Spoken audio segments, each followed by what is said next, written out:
Yesterday was not just about Earl Thomas and the Ravens defense. It was about Lamar Jackson. Lamar Jackson, still not a receiver, but he's definitely a passer and a runner and a leader.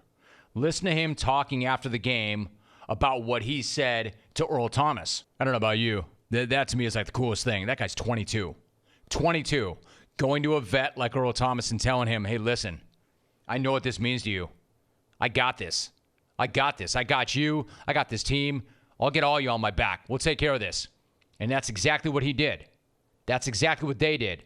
They go across the country. They face off against another MVP candidate.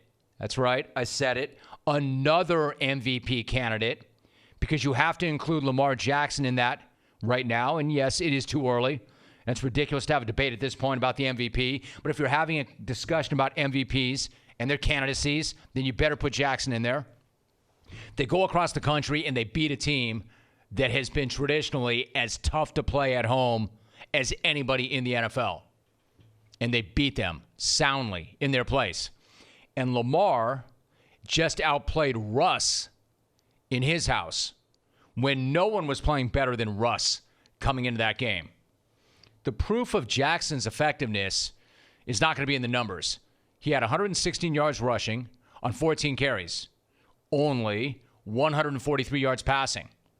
I mean, good, but those numbers aren't going to blow you away. But it's very clear that he left a mark on that Seattle defense. And never mind that he went to his coach and said, hey, listen, I got this. We don't need to kick a field goal. Let me take care of this. But if you really want to boil the Lamar Jackson experience down to one play in Seattle, fourth quarter, holding a one-score lead and facing 3rd and 8 from his own 12, Seahawks fans losing their minds. Seahawk defense knows it makes a stop here, they can flip the entire game. They know it. The fans know it. The 12th man knows it. But most of all, Jackson knew it too. That was some Mike Vick bleep right there. 30-yard run. I mean, just running right by guys. A guy his size. Running right by dudes. Seattle's KJ Wright said it best, quote, dude is fast. We just got outran, end quote. Wright was not the only Seahawks player either who was left picking his jaw and his jock up off the ground. Listen to the rest of these quotes. These are amazing quotes from really, really good players. Jadeveon Clowney, quote, I always wanted to play against Michael Vick. I guess I got the new era with Lamar Jackson. He did his thing today, end quote. Quentin Jefferson, quote, I'm glad we don't have to play him again, end quote. Brandon Jackson, quote, remember on that 04 Madden when you had to stop Michael Vick? That's what it was. He's just special. I don't even know how to explain it. He's a special talent. We knew he had the arm strength. He's a pretty accurate thrower. When he gets outside that pocket and turns that corner and puts it on, it's hard to stop him, end quote. So you've got two different guys with two different Michael Vick comparisons. One comparing him to the real Vick, the other comparing him to the Madden Vick. Clowney wasn't even done. Clowney said, quote, he might be the fastest guy I ever chased with the ball in his hands. He can make anything happen for that team, and they're all on the bandwagon with him, getting what they're supposed to be getting out of their quarterback. We got a great one too, end quote. See, the amazing thing about that respect from Seattle's defense is that's a guy who just went into their house and beat them down. And they couldn't do anything about it. And they don't even seem mad. They don't even seem pissed. They just seem amazed by the whole thing, kind of awed by the whole thing, almost honored to have been on the same field as the guy. That's how you know when somebody has done something really special, that the opponent isn't angry, that the opponent's not even bent. Seattle's not talking about what they could have done or what they should have done because they know there really wasn't a damn thing they could have done or they would have. They didn't have an answer for Lamar because that answer at this point really doesn't even exist. How do you stop that?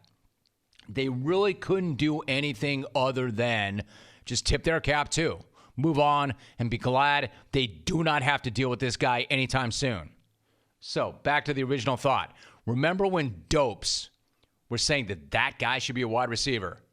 Listen to what a good defense is saying about that guy. We've never seen anybody like that guy. He flat out outran us. We're glad we don't have to see him again.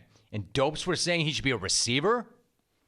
Or remember that debate about whether or not he was better than Joe Flacco? Remember that whole conversation? The is Joe Flacco elite debate. Can't believe there was a Joe Flacco versus Lamar Jackson debate. Hey! You want to measure Lamar Jackson's impact. Don't look at the numbers, even though they're good. Don't look at the team record, even though it's good. Don't even look at the other talent on that offense or the fact that they're banged up. Just listen to the quotes from the opposition. Then you know. And if you still don't know, if you don't know by now, that's on you, not on him, because this dude is a phenom. I can't wait to see what he does next. I mean, to hear these elite players rave about Lamar is pretty amazing because they're amazed by the guy. These dudes are the biggest alphas in the world, and they're all good with propping this guy like that. I mean, Jadeveon Clowney, one of the freakiest dudes there is in awe of Lamar. That's pretty insane. That's like Vic, Moss, Barry, Dion praise right there. The best of the best, acknowledging the superior dude that they're in awe of. That's cool. That's really cool because real recognizes real, and Lamar is a special cat.